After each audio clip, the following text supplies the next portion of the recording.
Buen día, ¿cómo están? Bien, me alegro. Buen día a la gente que está conectada. Si alguien me puede confirmar si se escucha bien, les agradezco. Sí, se escucha bien, profe. Bueno, muchas gracias. Bien, estoy saliendo de una faringitis, así que me van a disculpar que tengo algunos problemas con la voz. Vamos a hacer una clase más o menos breve. ¿Se escucha bien? Nunca le despacio. Bien. Me interesa una cuestión en particular para hoy, que si han visto en la agenda de clases, nos toca el autor Immanuel Wallerstein, comenzando con las visiones críticas de la modernidad. Es decir, largamos el semestre considerando algunas cuestiones generales e históricas sobre este periodo, la modernidad, que es el que da nacimiento a las ciencias sociales en un contexto económico, político, social, cultural en particular. Luego, con el profe Javier, la semana pasada, durante las dos clases, estuvieron trabajando sobre lo que son las visiones estándar de la modernidad. Esto es, propuestas centradas en dos autores, en Fass y en Kant, un autor contemporáneo, bueno, que ya falleció, pero que era un profesor, como les habré contado el profe, un profesor, digamos que hasta principios de los 2000 continuaba dando clases en nuestra universidad, Horacio Fass, y otro autor de otros tiempos, podemos decir de los tiempos premodernos, digamos, el filósofo europeo Immanuel Kant. Bien. A partir de las propuestas de estos dos autores, lo que se busca en la unidad es presentar formas en que la modernidad se ha conceptualizado, se ha pensado, ¿bien? Y se ha reflexionado sobre ese periodo histórico. Es decir, no contar cómo fue la modernidad únicamente, sino desde disciplinas de las humanidades, podemos decir, porque en el caso de Kant las ciencias sociales todavía no existían, digamos, cuando él teorizó, desde las humanidades, que son como las ramas originales, digamos, a partir de las cuales surgen después las ciencias sociales como las conocemos hoy, intentaron reflexionar sobre lo que significó para el mundo ese cambio radical, pasar de la premodernidad a la modernidad. Significó cambios a nivel material, en el modo de organizar las sociedades, su economía, su política, etc.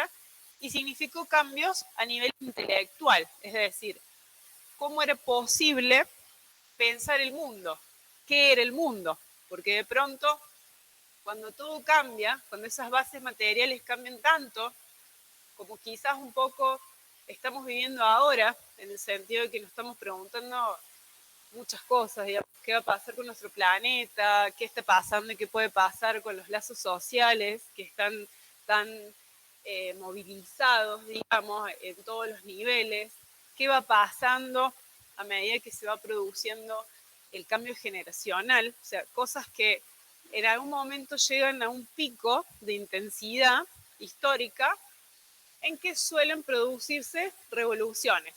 Revoluciones en un sentido general, no necesariamente hay que pensar una revolución como algo que ocurre de pronto en un día en forma violenta, digamos, o como una ruptura de un momento al otro, sino como un proceso que se va gestando durante largo tiempo y que también a veces el cambio en sí, la transición, dura un periodo. ¿Bien? Esa transición entre la premodernidad y la modernidad es lo que los autores que vieron la semana pasada ven, digamos, con más énfasis, ¿no? En la transición. No sé si han podido ya leer los textos, pero se habrá notado eso en las clases. Se posicionan, digamos, su mirada en los momentos de transición, que ellos consideran que fueron los momentos de transición. ¿Por qué? Porque hay muchos pensadores que reflexionan sobre la modernidad y no todos ellos coinciden, no solo en qué fue y qué es la modernidad y qué características tiene, sino cuándo empezó, o sea, cuáles fueron los hechos y los procesos históricos que dieron lugar a ese cambio de época. ¿Bien? Paz y Kant coinciden, digamos, en posicionar ese momento de transición en lo que ya vieron, digamos, ¿no? Con movimientos que se fueron gestando previo, digamos, al siglo XVIII y basándose en determinados movimientos, sobre todo intelectuales, digamos, políticos y culturales. ¿Bien? Después hay otros autores a nivel del globo en general, o sea, siempre con Europa, digamos, como el núcleo desde el cual se irradia después hacia el resto del planeta, digamos, ese cambio cultural, pero focalizados en esos movimientos culturales, digamos, y filosóficos. Eso es lo que desde la cátedra se denomina, digamos, la visión estándar de la modernidad. Hay otras visiones de la modernidad que hacen dos cosas.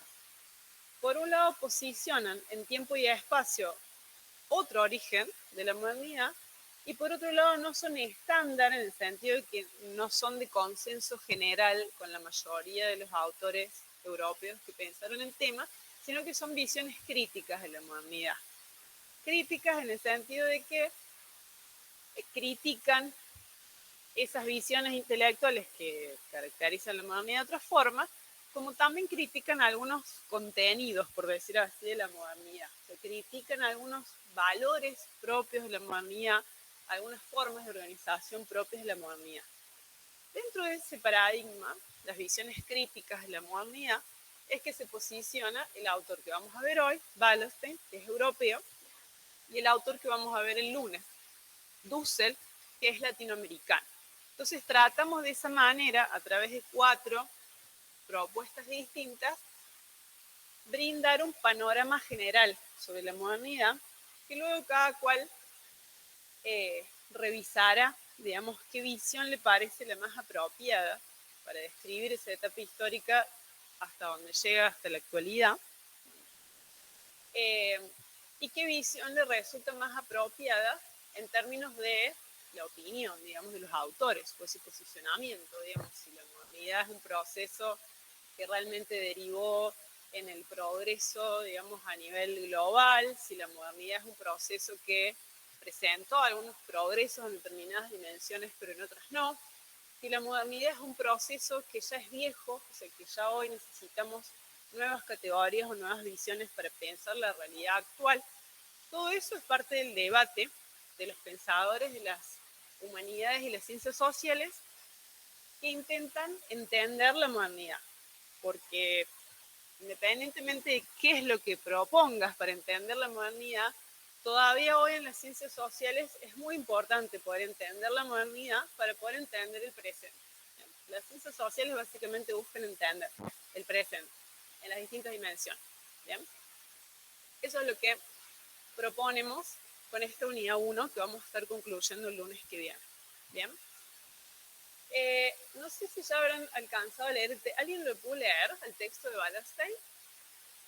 ¿No? Bueno, mejor, porque es un texto algo complejo. Van a ver cuando, digamos, finalmente los conceptos que se sacan en limpio y que son obviamente los que después evaluamos, o sea, nos centramos en lo más relevante, digamos, del planteo del autor para los exámenes y demás. Pero van a ver cuando lean el texto que la mitad del texto no se entiende nada, se los digo así para que ya lo sepan y que no se preocupen cuando lo agarren y eso les pase, por 2 motivos. Uno, porque es un capítulo que está recortado, digamos, que viene de otros que hacen el hilo, ¿no? Eso por un lado. Pero no todos los libros son así. Uno puede leer a veces capítulos independientes de una obra y no es que tenés que leer todo lo demás para poder entender ese. Bien, bueno. En este caso, como Wallerstein hace una hilación histórica muy larga, ¿no? Y cada capítulo se concentra en un periodo en particular y entra muy fino, digamos, en el análisis y en la descripción de los procesos históricos, eso hace que el capítulo sea bastante barroso, digamos, para leer. ¿no? En toda la primera parte del capítulo, el capítulo no es muy largo, pero como les digo, si la mitad no entendés nada, digamos, y lees, pensás que no vas a entender nada, digamos, y que después no. Quizás no puedas resolver el tema en el examen. Por eso me interesa ser muy práctica, digamos, en la clase de hoy. Voy a abrir el texto, el que tienen ahí colgado, el PDF, para mostrarles cómo abordarlo, cómo leerlo cuando lo estudien.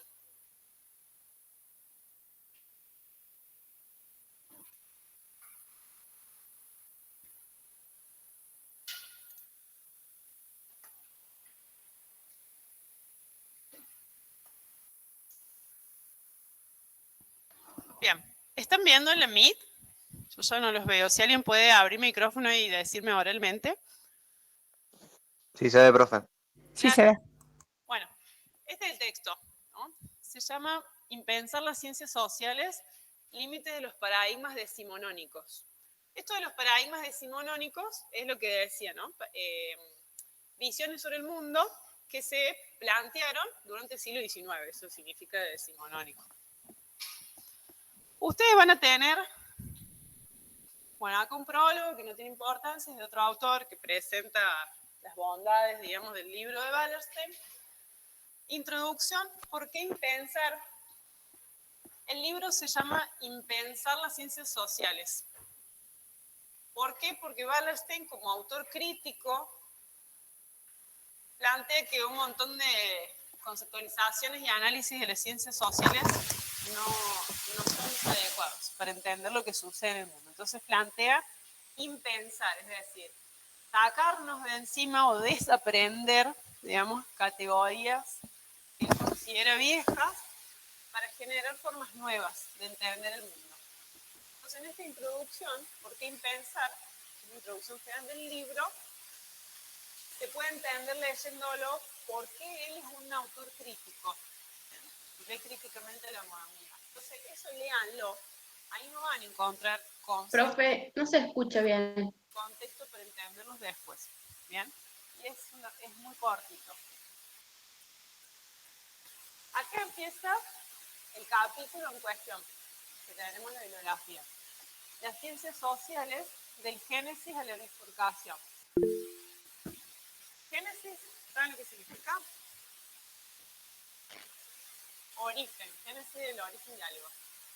Génesis de la humanidad, del origen. Del Génesis a la bifurcación. Lo que trata de hacer en este capítulo, que es el que tenemos, que es como bibliografía, es explicar el génesis de las ciencias sociales, o sea, por qué surgen en un determinado momento de la historia y no antes o después, y la bifurcación, es decir, cómo se va desenvolviendo ese proceso institucional que antes no existía. ¿Bien? Entonces, a lo largo de todo el capítulo va explicando cosas que deben llevarnos a entender por qué surgieron las ciencias sociales en un determinado contexto según él. ¿Bien? Profe, disculpe, no se está escuchando muy bien en el Meet. ¿Ahora me escuchan mejor? Sí, ahí sí. Bueno, gracias. El primer Profe, ¿podría repetir?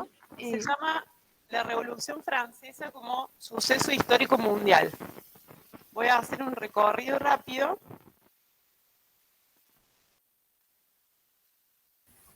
Para que entiendan qué es lo único que tenemos, ¿no? O sea, el capítulo se llama Del Génesis a la bifurcación de las ciencias sociales, pero tenemos solo el apartado 1. Después ahí se acaba, ¿no? Ese otro que es el comienzo del siguiente apartado. ¿Qué hace el autor durante este apartado? Se centra en esto que pone en el título, la Revolución Francesa como suceso histórico mundial. ¿Por qué? Porque hablando del Génesis, él considera que es con la Revolución Francesa cuando la modernidad comienza. ¿Bien? Que no es lo mismo que plantea Kant, ¿no? Y que no es lo mismo que plantea Fass. Ustedes cuando estudian traten de hacer hincapié en las diferencias y similitudes entre los 4 autores que conforman la unidad 1. ¿Bien? Wallerstein considera que la modernidad comienza con la Revolución Francesa. Punto número 1. Durante todas las primeras páginas, acá ven que en las páginas del libro, digamos, estamos en la página 9, seguimos hasta la página 15.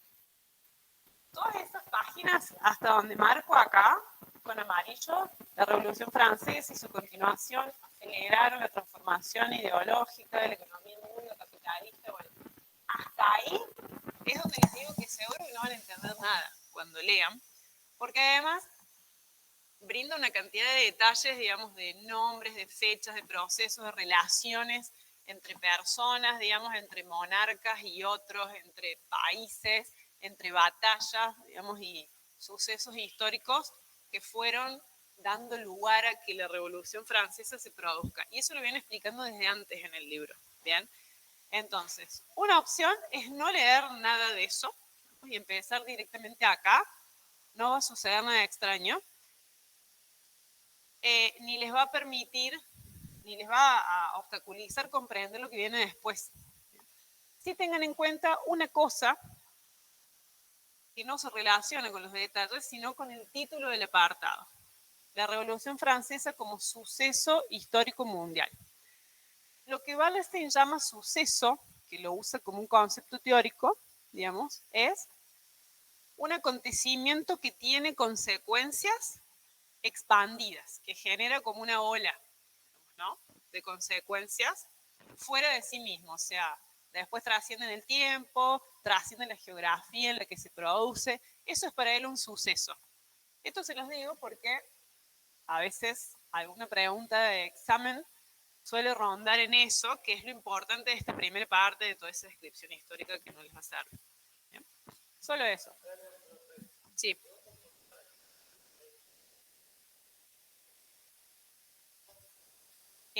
Sí, pero tengan en cuenta el término, porque por ahí hay otros términos que son sinónimos en la práctica, digamos, de suceso, pero no es en la terminología de Wallerstein. Con esto de que son varios autores que hablan sobre lo mismo, esto para toda la materia, no solamente para esta unidad, varios autores que hablan sobre lo mismo, hay que ser muy cuidadosos con los términos, porque los términos para los autores no son palabras comunes, sino que tienen todo un significado conceptual que se diferencia de otro. Entonces, a veces usan la misma palabra, supongamos capitalismo, y la entienden muy de otra manera. ¿Bien? Entonces, por eso lo aclaro. Bueno. Profe, Sí. entonces empezamos a leer de la página 14.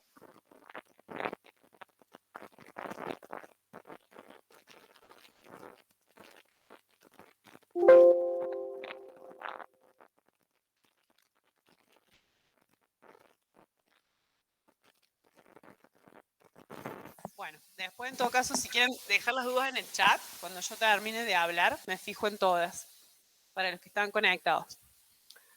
Bueno, entonces a partir de acá hasta el final, que van a ver que son pocas páginas en lo que hay que concentrarse para este autor.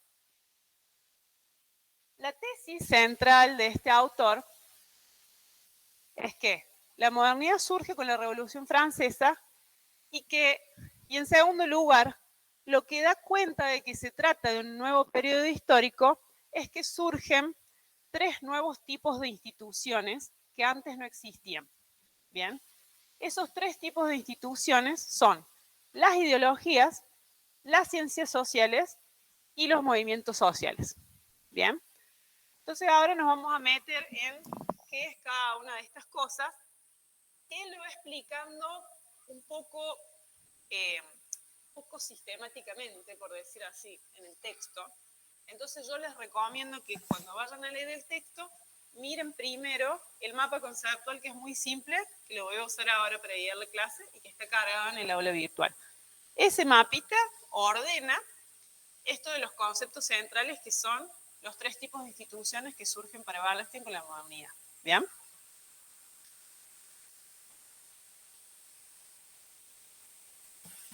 Pasamos al cuadro.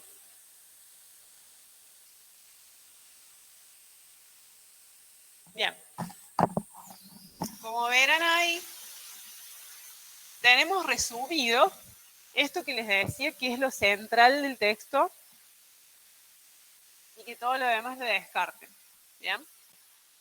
Que Wallerstein plantea a la Revolución Francesa como un suceso histórico mundial, que la Revolución Francesa lo que hace es transformar el sistema mundo, las regiones del mundo, los países, los imperios, las monarquías, estaban conectadas entre sí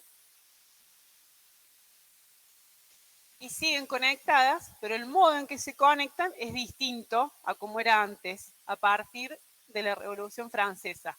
¿Por qué? Por esta característica de suceso, esa onda expansiva que tiene, que hace que en regiones muy distantes, digamos, por ejemplo, en América del Norte, lo que fue después de América del Norte, digamos, que bueno, era una colonia completa, digamos, las Américas completas, hay reacciones, digamos, en distintos lugares similares. ¿Reacciones a qué? A las monarquías, básicamente, digamos, o a los sistemas de dominación local, digamos, derivados de monarquías en el caso de las colonias. Surgen nuevos actores sociales que antes no tenían ciudadanía, no tenían voz política. O sea, existían, digamos, pero no tallaban en el sistema político, no tomaban decisiones, ni formaban parte de esos sectores que las tomaban.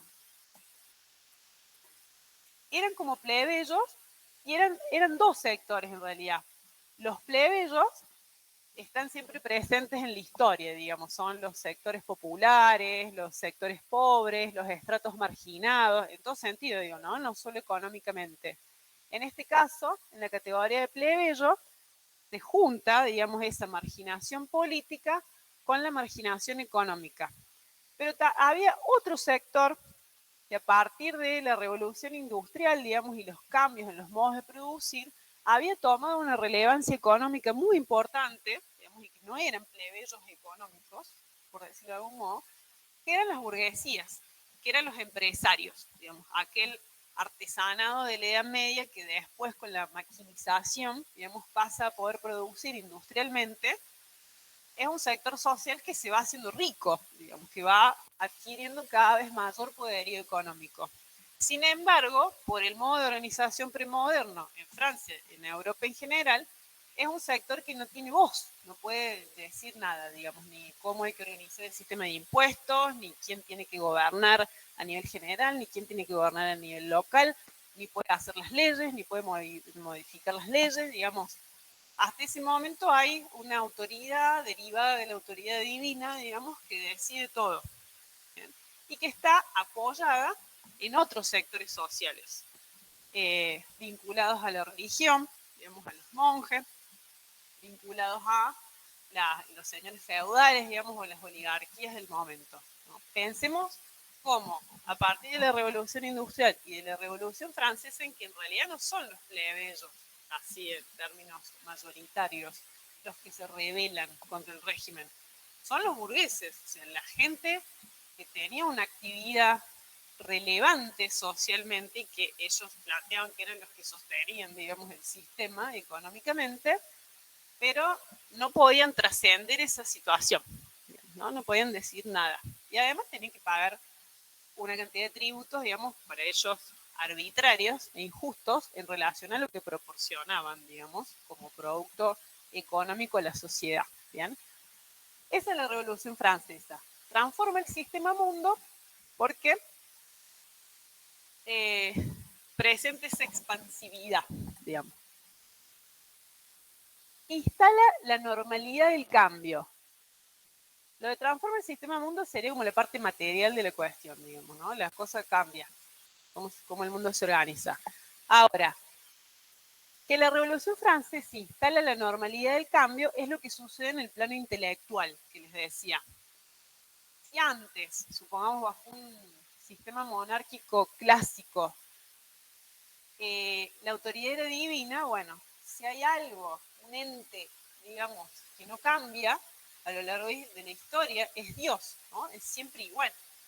Entonces, si hay un gobernante en la tierra, digamos, y un régimen que se asienta sobre esa premisa, entonces socialmente las cosas tampoco cambian, digamos. De hecho, es lo que pasa, ¿no? Y hoy vemos que cada vez vivimos más aceleradamente, se van acortando los tiempos, digamos, se van dinamizando todas las lógicas sociales. Bueno, antes no pasaba eso, o sea, antes una edad, la edad media, ¿cuántos siglos duró? Bueno, depende de con qué autor lo miremos, ¿no? Pero desde Cristo, suponiendo que ese evento haya existido, digamos, como para poner algún parámetro, digamos, hacia adelante, hacia atrás, tenemos procesos de siglos, siglos y siglos. Esta revolución ocurre en 1789, ¿bien? En el siglo XVIII, a fines del siglo XVIII. Es decir, vamos recién 2 siglos y un poquito desde que terminaron de caer las monarquías hasta hoy, y todo lo que ha cambiado en el mundo en este periodo es impresionantemente más intenso, digamos, y profundo que el ritmo al que cambiaban las sociedades previamente. Wallerstein dice que eso de que el cambiar sea normal, o sea, que las cosas cambien sea normal, que cambie el modo de producir, que cambie la forma de relacionarnos, que cambie la forma de gobernarnos, que cambie... Eso lo instala la Revolución Francesa. ¿Bien? Eso es la normalidad del cambio. ¿Y cómo será que se instale la normalidad del cambio? Dice Wallerstein, que hasta ideologías que surgen en ese momento y que se llaman y que incluso se autodenominan conservadoras, que sería como lo opuesto a cambio, conservar, lo opuesto a cambiar, también son ideologías que asumen como normal el cambio. Bien, ahora vamos a ver algunos detalles de esto. Y con eso cerramos, porque esto resume realmente, además, como verán, son poquitas páginas, ¿no? Las importantes del capítulo. O sea, si sacamos toda esa parte de la explicación histórica de la Revolución Francesa, lo que nos queda donde encontramos estos conceptos en el texto son 4 páginas, digamos, del PDF. Se instala la normalidad del cambio, y cómo se instala a través de estos 3 tipos de instituciones que mencionaba antes, que antes no existían. No existían ideologías, no existían ciencias sociales y no existían movimientos sociales. ¿Por qué no existían las ideologías? ¿Por qué les parece? ¿Cómo?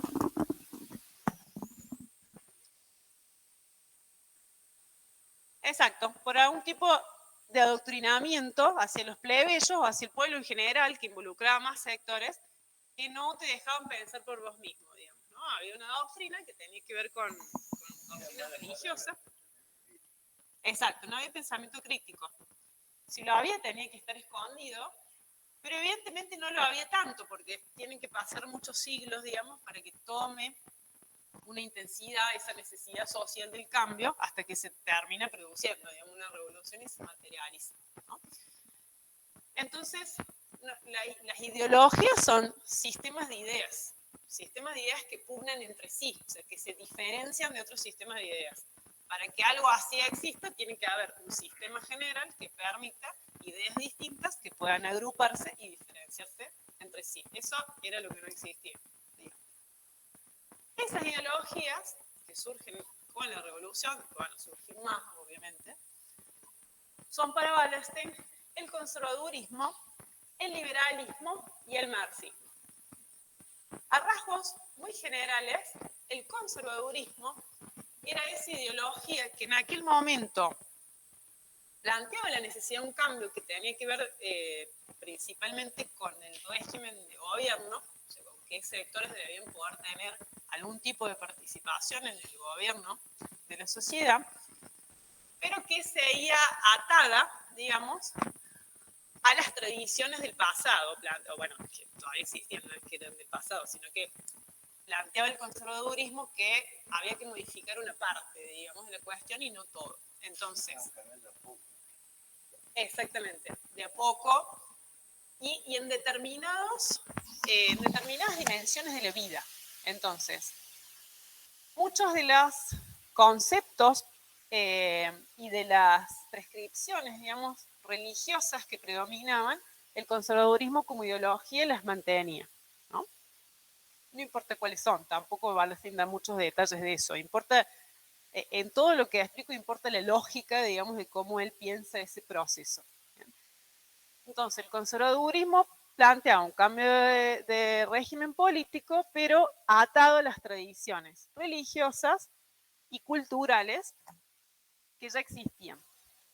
El matrimonio, la familia, la iglesia eran instituciones que debían seguir siendo pilares para ellos, a diferencia de las otras dos ideologías. ¿Bien? Hay como una gradación, digamos, de mayor a menor en la radicalidad del cambio que propone cada ideología. El conservadurismo es el menos radical, propone cambios más acotados. El liberalismo es la otra ideología que surge en ese momento. Antes no existía para nada, digamos, es una ideología totalmente nueva que está arraigada en estos sectores burgueses, digamos, los empresarios de la época que se rebelaron contra la monarquía en Francia. El liberalismo promueve principalmente una separación de las esferas de la vida social. O sea, imaginemos en una monarquía, todo va junto. O sea, el gobernante es el representante de Dios en la tierra, el gobernante es el que decide, la familia del gobernante es una familia que tiene una incidencia política. Exactamente, decide quién paga los impuestos, cómo, cuándo, eso es arbitrario y discrecional, o sea, puede ir caminando por el reino y si en un momento necesita algo, digamos, o sus arcas se ven disminuidas, digamos, plantear un nuevo tributo, digamos, así, de la nada. O sea, no existe la ley como la conocemos hoy, ¿no? Es la ley, una teórica ley de Dios, digamos, apersonada en la figura del monarca, ¿bien? El liberalismo lo que plantea es que eso no va todo junto, digamos, y en gran medida, no en todos los sectores, pero en gran medida es una ideología atea, digamos, o que en última instancia no hace caso de Dios, digamos, como una dimensión, o de la religión, como una dimensión que haya que tener en cuenta para plantear cómo gobernar una sociedad, sino que toma, digamos, no explícitamente, pero representa esa idea de Kant, que ya vieron en las clases anteriores, de que el hombre es un ser autónomo, digamos, el ser humano de Dios y que tiene que pensar por sí mismo. O sea, se hace eco el liberalismo de esta idea de la racionalidad moderna, precisamente, ¿no? Pero imagínense que desde Kant, que plantea los inicios, es como una novedad, o sea, cuando Kant dice que tiene que pasar eso en la sociedad, todavía no habían sucedido todos estos cambios, digamos, materiales que se iban dando de a poco en distintos países que en Francia asumieron una fuerza particular. No pasaba nada de eso. ¿Bien? Ahora ya sucedía, digamos. Se habían ido conjugando esas dimensiones, la intelectual, la material, etc. El liberalismo se hace eco de eso y termina cristalizando y representándose en un sector social determinado con estas ideas de separación. Por un lado está el mercado, el sistema de producción económica, de intercambio. Por otro lado está y tiene que estar el Estado, porque como decíamos antes, el monarca también determinaba quién producía qué, cómo, dónde, todo. Y por otro lado está la sociedad civil. Tienen que ser esas tres esferas autónomas entre sí y que se conjuguen, se articulen de algún modo en el que el pueblo como tal participe y se gobierne a sí mismo. Después empiezan a surgir distintas vertientes sobre la democracia, que es lo que estoy diciendo, ¿no? Esta idea de que el pueblo se gobierne a sí mismo, no que un monarca representante de Dios que gobierna. Tiene que ver precisamente con el surgimiento de estas ideologías liberales, que después se van ramificando, digamos, ¿no? Pero estas son las ideas centrales, tiene que estar separado el mercado, el Estado y la sociedad civil. En esta idea de la separación y que de algún modo tiene que lograr la sociedad autogobernarse, articulando armoniosamente esas tres dimensiones, surge una necesidad particular que es de conocimiento. O sea, ¿cómo hace, digamos, si no es Dios en una escritura que te dijo lo que había que hacer y eso mismo lo tenés que seguir repitiendo hasta el fin de los tiempos, ¿cómo sabemos lo que tenemos que hacer? Digamos, ¿cómo gobernamos? ¿Cómo gestionamos, digamos, esos tres ámbitos de la vida? Bueno, según Wallerstein, es a partir de este cúmulo de ideas de la Revolución Francesa que se llega a la conclusión social, por decir así, de que el conocimiento es necesario para gobernar. No antes. Antes no es que no existían ciencias o que no existían ámbitos de conocimiento. Existía la filosofía, existían las ciencias naturales, como la astronomía, la biología, existían un montón de ámbitos de conocimiento desde que existe la humanidad, digamos, ¿no? Porque es propio del ser humano pensar, reflexionar, observar su mundo y sacar conclusiones y que eso le sirva para algo. Pero a nivel social, un conocimiento de la sociedad no era necesario para una monarquía. Estoy simplificando todo, ¿no? Los regímenes políticos es más complejo, pero cuando uno va a la historia. Pero para que se entienda la lógica del proceso. Si vos sos un monarca que representas a Dios y a su palabra en la tierra, vas a hacer lo que dice ahí, o lo que es tu interpretación, digamos, o la de tu grupo social, que se supone que hay que hacer. Entonces vos vas a casar a la gente, los matrimonios tienen que dar de una determinada forma, se va a producir de una determinada forma, estos pueden hablar, estos no, estos tienen que vivir de la muralla para allá, esto de la muralla para acá, cada uno tiene que hacer tal actividad, a mí me tienen que dar tal cosa, y así. ¿Cómo hago yo para gobernar una sociedad donde nada está escrito, porque se ha producido una revolución, y donde no sabemos cómo cada ámbito funciona? Con conocimiento. Entonces las ciencias sociales principales modernas, que son la economía, la sociología y la ciencia política, surgen después de la Revolución Francesa. Son modernas porque son conocimiento necesario para gobernar y gestionar las sociedades que antes no era necesario. Aparece como una necesidad social el poder diagnosticar lo que ocurre en determinado ámbito para poder tomar decisiones solo con la modernidad. Bien. Y como el liberalismo es la ideología que prevalece por el arraigo también social que tenía, o sea, había disputas, digamos, entre los sectores sociales que no gobernaban en ese momento, pero uno prevaleció el que tenía poder económico, ¿no? Que era la burguesía, y donde se difundían con más rapidez y más intensivamente las premisas de las ideologías liberales. Entonces, como el liberalismo prevalece, y es a partir de esas ideas que se empieza a organizar la sociedad, las democracias en sus distintos tipos, con sus distintas marcas, digamos, geográficas o regionales, es que surgen estas ciencias. Termino con las ideologías y paso a ciencias. La tercera ideología que surge con la Revolución Francesa, según Wallerstein, que es el marxismo, tiene similitudes y diferencias con el liberalismo. Muchas diferencias con el conservadurismo, porque sí plantean cambios radicales en todas las dimensiones, también en las de los valores y las costumbres. ¿Bien? Pero bastantes similitudes con el liberalismo en sus orígenes.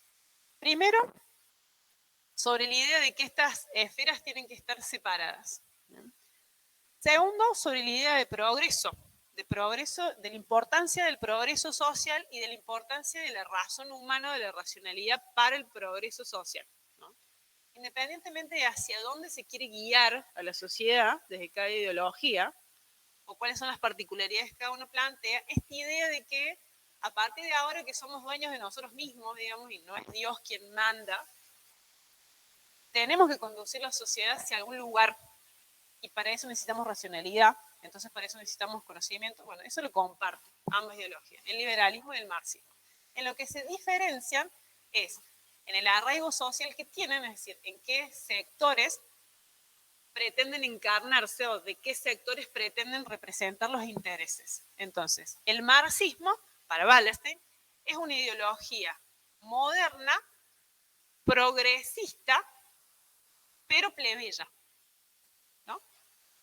Esa sería una caracterización bastante abarcativa, digamos, pensando en esto de las similitudes y las diferencias, ¿bien? Es una ideología moderna, progresista, pero plebeya, en vez de burguesa, en los términos en que caracteriza esto. Tiene que ver con la composición social. Por lo tanto, sí, cada una de ellas representa sectores que son distintos entre sí, principalmente por el grado de poder económico que tienen, va a plantear distintos modos de desenvolver ese progreso, o sea que la sociedad tiene que ir para un lado, en eso no coinciden, digamos, y qué es lo que hace progresar una sociedad, en eso tampoco terminan coincidiendo. Y el lema básico de la Revolución Francesa, que seguramente no han estudiado, libertad, igualdad, fraternidad, se podría decir, digamos, que las ideologías liberales hacen predominar la idea de la libertad por sobre la de la igualdad y las ideologías marxistas hacen predominar la idea de la igualdad por sobre la de la libertad. Siempre simplificando todo, digamos, pero esto en términos de Palestine. ¿Bien? Sí.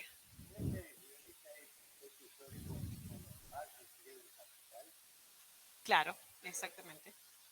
Exactamente. Entonces, la idea de fraternidad, que es la que queda, digamos, ese impulso que esta idea toma a partir de la Revolución Francesa, sigue siendo, hasta el día de hoy diríamos, las otras también, pero sigue siendo más que las otras, un objeto en disputa, una idea en disputa social, digamos. Bueno, ¿qué es lo que fraternidad significa?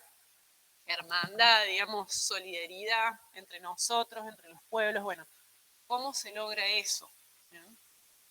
Algunos pueden pensar que es necesario para eso recortar las libertades de algunos para que todos podamos vivir en igualdad. Otros, al contrario, digamos que solo siendo iguales en determinadas dimensiones de la vida podremos obtener, digamos, las libertades que cada uno merece o necesita. Bueno, hay un juego ahí, que no es solamente un juego lógico, ahora lo estoy diciendo así con palabras, digamos, pero es un juego político que involucra muchas otras dimensiones de las cuales las ciencias sociales participan, ¿no? Pero básicamente podríamos ubicar, digamos, estas ideologías en esos parámetros. El conservadurismo como una ideología que considera normal el cambio, pero que se ata mucho más a las tradiciones. El liberalismo como una ideología radical en la que predomina la idea de libertad, y el marxismo como una ideología radical en la que predomina la idea de igualdad, pensando en lo que fue el movimiento de la Revolución Francesa. ¿Bien? Las ciencias sociales no solo que surgen en ese contexto, sino que también se van diferenciando, porque imagino, o sea, ahora para nosotros es normal, bueno, voy a estudiar tal cosa, ya las disciplinas existen, tienen un nombre, tienen un objeto de estudio, bueno, cada uno se dedica a una cosa. Y también están diferenciadas institucionalmente, o sea, por facultades, digamos, por unidades académicas, por países, pero son, digamos, hay una especie de homologación de los campos de conocimiento. Pero eso es hoy, digamos. Pensemos que en el momento inicial de todo ese proceso, en que ni siquiera existían como disciplinas, todo eso tampoco existía. O sea, había universidades donde había escuelas de filosofía, escuelas de astronomía, escuelas de nada más, ¿no? Entonces, todo eso se va acompañando, todas esas ideas, esas necesidades sociales, se van materializando en cambios organizacionales concretos. Entonces, las universidades se van diferenciando, digamos, y se van desagregando en su forma de acuerdo a cómo van avanzando y se van consolidando estos campos de conocimiento. La economía se dedica a estudiar el mercado, por decir así, a la esfera social del mercado, la ciencia política a la esfera social del Estado y la sociología a la esfera de la sociedad civil. Que no estaba muy claro en esa época, eso lo van a encontrar también en el texto, qué era, digamos, cuál debía ser ese objeto. Era como una categoría residual, dice Wallerstein. O sea, todo lo que no es lo otro, bueno, lo estudia la sociología. Claro, después van surgiendo más disciplinas. ¿Bien? ¿Cómo se vincula esto con la cuestión de los movimientos sociales? Que son el tercer tipo de institución que es posible que surja en todo este contexto, digamos, de cambio moderno a partir de la Revolución Francesa. Si no podemos pensar por nosotros mismos, pueden surgir ideologías, porque ahora sí podemos. Si no nos gobernamos por nosotros mismos, para poder hacerlo necesitamos conocimientos. Bueno. Pero dado que está instalada la normalidad del cambio, bueno, las ideologías son ideas, son cosas abstractas, digamos, no es que hacen que las cosas cambien por sí mismas, ¿no? Tienen que arraigarse en algo para poder tener efectos sociales. Las ciencias tienen una tarea también abstracta, digamos, vinculada al conocimiento, a diagnosticar, a poder dar herramientas, pero que son simbólicas, digamos, ¿no? Entonces tienen que aparecer para que las cosas puedan seguir cambiando a medida que las sociedades van demandando cambios, digamos, algún tipo de institución que encarne el cambio material. Esas instituciones, para verlas, son los movimientos sociales. Aparecen nuevos actores políticos, o sea, tenemos los estratos o los sectores sociales, digamos, aparecen representando algunos de ellos o mezclando algunos de ellos movimientos políticos, que Ballester nos llama movimientos sociales, pero en realidad es lo mismo, digamos, que son o de orientación socialista o de orientación nacionalista.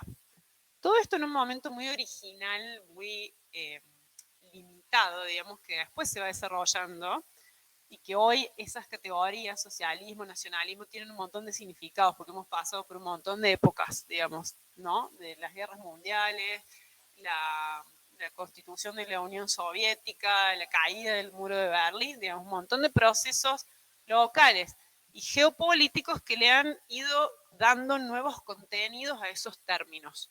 Si nos restringimos a lo que en este momento, posterior a la Revolución Francesa, Wallerstein caracteriza como movimientos socialistas o movimientos nacionalistas, lo que él dice es, son instituciones de cambio, los movimientos sociales son nuevos actores políticos que llevan adelante o intentan llevar adelante el cambio, o sea que son muy parecidos entre sí, digamos, socialistas y nacionalistas en ese sentido. Lo que los diferencia es en qué hacen foco para plantear la necesidad de cambios. Los movimientos socialistas, que no es un partido social, son muchos movimientos que mantienen esta idea, o sea, no nos hagamos la idea de partido porque eso es posterior. Los movimientos socialistas en lo que se arraigan es en las diferencias sociales, entre sectores sociales, para plantear sus propuestas de cambio. Y los movimientos nacionalistas en lo que hacen foco es en la diferencia entre las naciones. Digamos, si lo trasladamos a términos de hoy, podríamos tener diferencias entre naciones desarrolladas, naciones subdesarrolladas, por decir algo, ¿no? Bueno, los movimientos nacionalistas se agrupan en torno a la idea de un pueblo, de una nación determinada. Entonces, que no es lo mismo que un país, ¿no? Dentro de un país, digamos, país en sentido de su frontera política, digamos, puede haber distintos pueblos, distintas naciones, que es un concepto de origen cultural, ¿no? Qué sé yo, si pensamos en el caso de Argentina, donde existen pueblos originarios diferentes, digamos, a las características de los sectores sociales que predominan, digamos, en el territorio, se pueden pensar como pueblos o como naciones, ¿no? El pueblo wichí, ¿no? El pueblo mapuche, ¿bien? Del mismo modo se ha podido pensar eso a lo largo de toda la historia en todos lados. Las fronteras políticas no necesariamente representan hacia adentro una cultura unificada. Bien, entonces, estos movimientos socialistas hacen hincapié en el país, por decir así, más en esas fronteras políticas y en las diferencias entre los sectores sociales, independientemente de su tradición cultural, y los movimientos nacionalistas se asientan, digamos, sobre esas tradiciones culturales, digamos, y cómo se relacionan entre sí. Se pueden aliar o se pueden disputar. A veces atraviesan fronteras. Entonces, en Europa, por ejemplo, que también, bueno, vieron que hasta los países van cambiando, se va cambiando el número, digamos, de países que existen en la ONU. Bueno, los límites geográficos son flexibles. Bueno, y todo eso está determinado por movimientos y dinámicas políticas que van sucediendo a lo largo del tiempo, ¿no? Entonces, no necesariamente las fronteras dicen algo en relación a eso, y eso es lo que plantea Wallerstein, ¿no? ¿Se entiende eso? Bien, sí. Sí.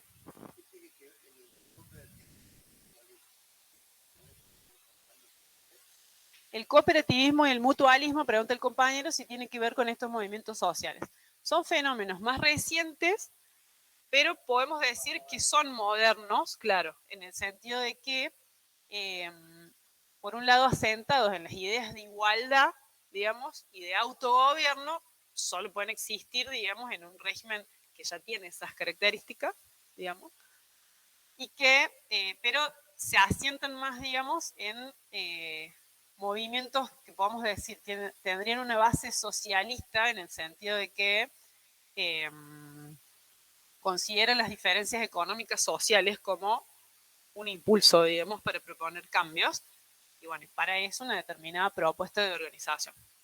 Pero son un tipo de organización del siglo XX, digamos así, ¿no? Exactamente. De nada. Esto resume, digamos, el planteo de Wallerstein. ¿Bien? Es importante entender qué es cada cosa, esto también como recomendación para la hora de rendir. Así como les dije, el término suceso tiene un significado específico, bueno, lo otro también. No es lo mismo institución que ideología o que movimiento social, ¿bien? Además de estudiar cuáles son, digamos, cuando se ponen a estudiar, estudian el significado de las categorías, ¿no? Y este esquema de análisis de Wallerstein. En la Revolución Francesa surgen 3 tipos de instituciones: ideologías, ciencias sociales, movimientos sociales, y dentro de cada tipo de institución se ramifican 3 ideologías, 3 ciencias sociales, 2 tipos de movimientos sociales. Bien, son instituciones, es las categorías del esquema de análisis y hacia adentro su contenido. Bien. No es lo mismo institución que ideología. Por ahí eso parece mucho también, como me parecía la palabra, digamos, como una confusión. Entonces, también a la hora de rendir, tómense el tiempo, porque además siempre tenemos tiempo, no hay que apurarse, digamos, cuando viene en el parcial, leer bien el enunciado de la pregunta. Y sobre todo con Wallerstein, tener en cuenta esto. Me está preguntando por los 3 tipos de instituciones, entonces la respuesta es ideología, ciencias sociales y movimientos sociales. Y hasta ahí llego. O me estás preguntando por los 3 tipos de ideologías. Entonces no voy a hablar de instituciones y no voy a hablar de ciencia ni de movimientos. Solamente me voy a acotar a conservadurismo, liberalismo y marxismo. ¿Bien? Eso ténganlo bien en cuenta. Bueno, y a esto se resume, básicamente, la propuesta del autor. Después, cuando lo lean, van a ir encontrando así como, porque vieron que además el apartado es corto y no tiene subtítulos, o sea, no es que van a encontrar una parte que dice, bueno, y acá Wallerstein empieza a desarrollar las ideologías, lo van a encontrar enganchado con lo demás. Bien, pero con este cuadro sistematizan. Sí.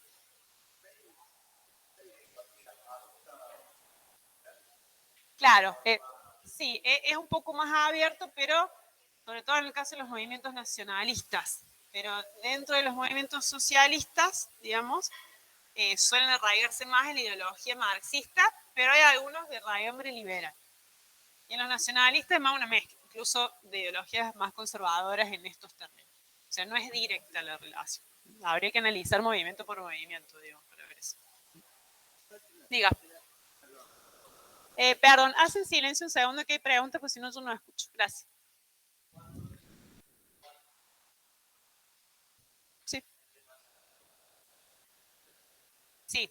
El conservadurismo es una ideología que pretende un cambio de régimen político, pero que se arraiga en las tradiciones culturales propias del momento anterior, premodernas, digamos, matrimonio, iglesia, bien, un estado más bien vertical y autoritario, por decir así. Sí, exacto, mucha penetración todavía de la religión. El liberalismo propone un cambio en las tres esferas, tanto para la organización económica como para el régimen político, como en la forma de vinculación entre los sectores sociales, y que eso básicamente se asienta en un sector social determinado, que es el de la burguesía o el empresariado industrial, digamos, que quiere ser un actor ciudadano con más voz, digamos.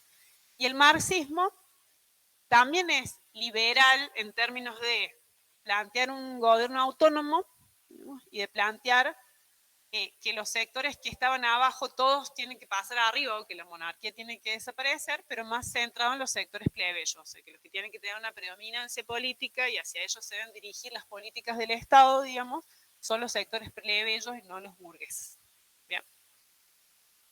Bueno. Y ambas son progresistas, o sea, están la ideología conservadora por un lado y tanto el liberalismo como el marxismo son ideologías progresistas, que toman la idea de progreso social y de razón, de racionalidad humana. ¿Bien?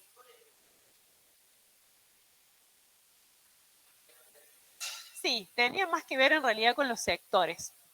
Eran, por ejemplo, disputas entre familias, ¿no? Sectores que proponían una monarquía parlamentaria, o sea, que no solo sea un monarca, sino que haya algún cuerpo colegiado absoluto, exactamente, no la monarquía absoluta, y de ahí más con variantes, pero no progresista ni democrática en el sentido de la forma de gobierno. ¿Bien? Claro, por eso se va expandiendo, digamos, y van siendo olas. Sí, sí, exacto. Sí. Bueno, si no hay más preguntas acá, paso a la Meet por si quedaron preguntas y nos vemos el lunes. Gracias.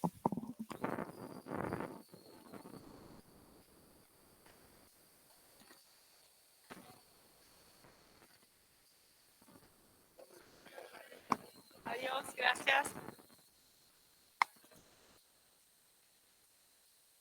Gente de la Meet.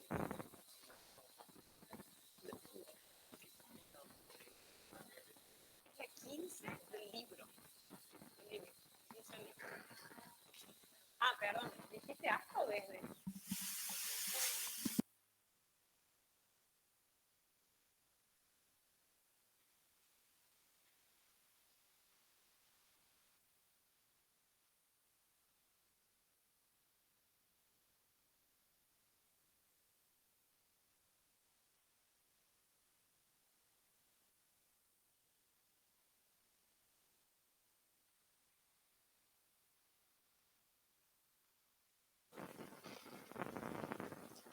Gente de la MIT, aclaro dos preguntas por si todavía quedaron dudas. El lugar del capítulo de evaluación donde hay que empezar a leer es la página 15 del mismo capítulo.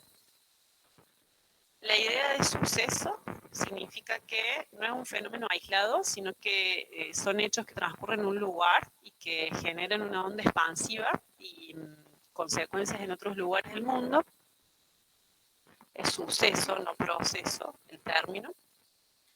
Y respecto a las diapositivas y el material en el aula virtual, sí, va a estar todo en el aula virtual, incluso un video del profe para complementar. Yo ya les voy a avisar por foro, ahora en un rato que lo voy a liberar.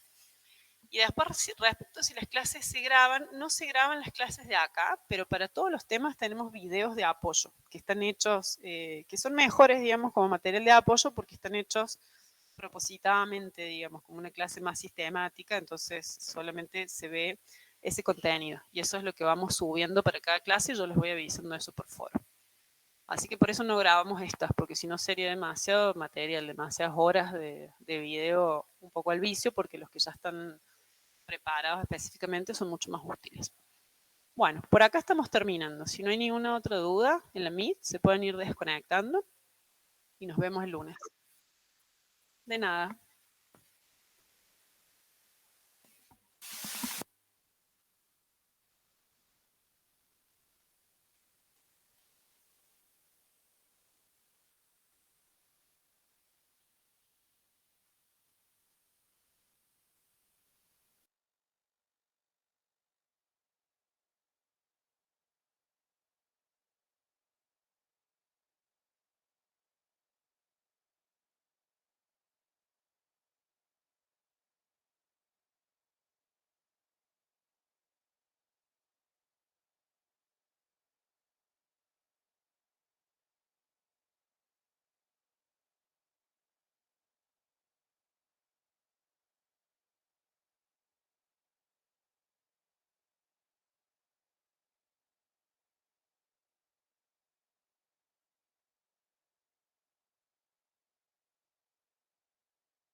Despiértense, muchachos, ya terminó la clase.